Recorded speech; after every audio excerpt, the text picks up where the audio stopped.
Whether it's your first day of school or you've been with us the past few weeks, thank you for watching CNN Student News. We are your cost-free and commercial-free source for current events. I'm Carl Azus. First up, unexpected interviews with 3 Americans detained in North Korea. This is a secretive communist country. It's been at odds with South Korea and the United States since fighting stopped in the Korean War in 1953. A CNN reporter was on a government tour of North Korea when he was taken to a secret location to interview each of the Americans. That included Kenneth Bae, a 46-year-old Christian missionary. North Korea imprisoned him for what it called hostile acts to bring down its government.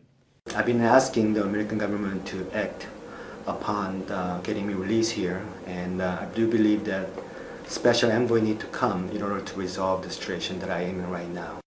All of the detainees say they've admitted guilt to North Korea, though one doesn't know what he's being charged with. CNN couldn't tell what kinds of conditions they were being held in. North Korean government officials monitored the interviews and carefully guided CNN's tour of North Korea. The moment we land in North Korea, it feels like we're walking into a time warp, a nation decades behind the developed world, trying to catch up and trying even harder to control the flow of information. From the route we take to the pictures we take, government minders are watching our every move. They control what we see and what we don't see. Our first stop, the birthplace of the nation's founder, a man they call their eternal president, Kim Il-sung. Every North Korean who comes to Pyongyang will visit Myeongdae at least once. This is considered a sacred place, and coming here is a pilgrimage. These students traveled 23 hours to drink from the Kim family's well.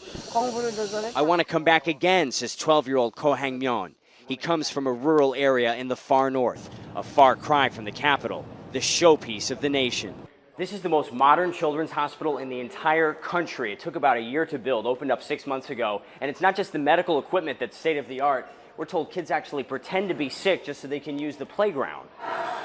There are 300 beds in this hospital in a city of more than 2.5 million people. It's one of several pet projects of the nation's young leader, Kim Jong-un, who inherited power from his father and grandfather before him. Another prized project, the massive Moonsu Water Park, finished in just 9 months. We're told Kim Jong-un meticulously scrutinized every detail of this water park.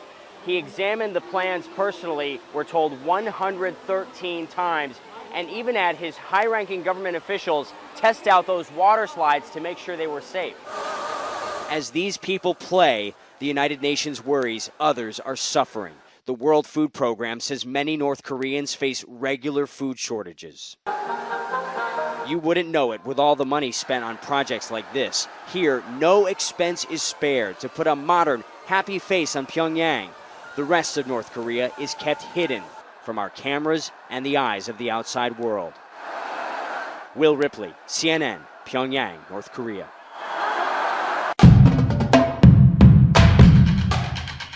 We must use all the resources at our disposal, our aid, our diplomacy, and our military. We need a firm security response, whether military action to go after terrorists, international cooperation on intelligence, or uncompromising action against terrorists at home. Britain is already providing equipment directly to Kurdish forces. We support US military airstrikes against ISIL in Iraq. We started in North Korea, we're picking up in Britain. You just heard its leader speak about ISIL, or what we call ISIS. That stands for Islamic State in Iraq and Syria. And what separates ISIS from other terrorist groups is that it's not looking for a country to be its base.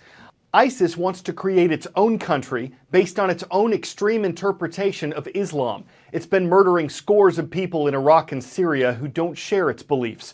On Friday, Britain raised its terror threat level to severe. That means it believes a terrorist attack on British soil is likely, though it's not necessarily imminent. UK officials estimate that 500 British citizens have gone to fight for ISIS or other terrorist groups. The Prime Minister wants to keep those people from returning and to give police the ability to seize the passports of anyone suspected of traveling to support terrorism. Well, it's called Labor Day, but relatively little labor gets done on the first Monday in September. You know Labor Day is a holiday to honor American workers. Here are 5 things you might not have known. 1. The first Labor Day parade was on a Tuesday, September 5th, 1882. New York City saw 10,000 workers participate. 2.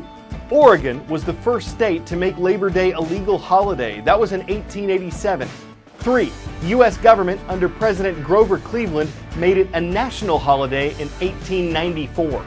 4. Labor Day has lots of unofficial significance. The unofficial end of summer, the unofficial end of when you should wear white shoes, the unofficial beginning of national political campaigns.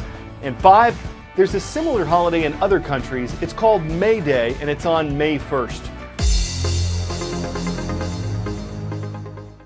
Roll call. There's only one place we look for your requests, our transcript page at cnnstudentnews.com. These 3 schools posted on last Friday's transcript. Ledyard High School in Ledyard, Connecticut. The Colonels are in command from the Northeast. Whitehall High School in Whitehall, Montana. Great to have the Trojans with us today. And Trevor G. Brown High School in Phoenix, Arizona. Can you bear the Bruins? They round out today's roll. Your science teachers have taught you about non-renewable resources, coal, mineral, natural gas, and renewable ones, oxygen, wood, wind. The last one could be an effective source of renewable energy. Giant wind turbines can cost more than $1 million each to install, considerably more to move them out into the ocean. That solves some people's criticism that they're noisy or unpleasant to look at.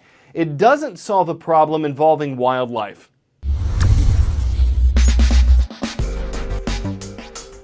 This is the London Array. It's the world's largest offshore wind farm. And this is what it helps power.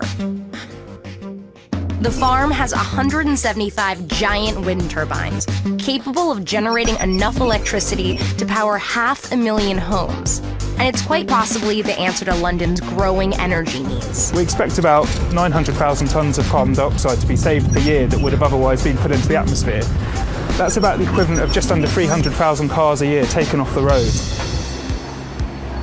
Approximately 8.3 million people live here, and by 2031, that number is expected to climb to 10 million. A growing population means a growing need for energy. London, one of the most historic cities in the world, knows that in order to keep up with future energy demands, they need to update and diversify their energy portfolio. It's really about how do we get to a more cleaner, future, reliable energy source, and that's really what the London Array is about, is moving from that, old coal, gas, nuclear to more, renewable and offshore wind. The UK is one of the world's leaders in offshore wind power. There are over 1,000 turbines dotting the waters. These things are massive. Each turbine is larger than the London Eye, and it takes as little as a 10-mile-an-hour gust to spin these.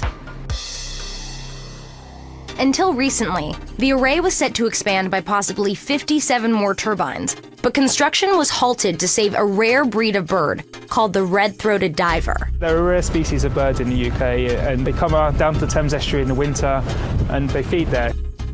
The fear is that the construction of the second phase would displace the birds. Is that a bit of a disappointment that it's not in the near future for you? I think as an engineer, I always want to build things, so of course I would like things to go ahead, but having said that, you've got to be realistic. I work with offshore wind because I care about the environment. The future will present more obstacles than a bird, but one thing is certain: more of these means more of this.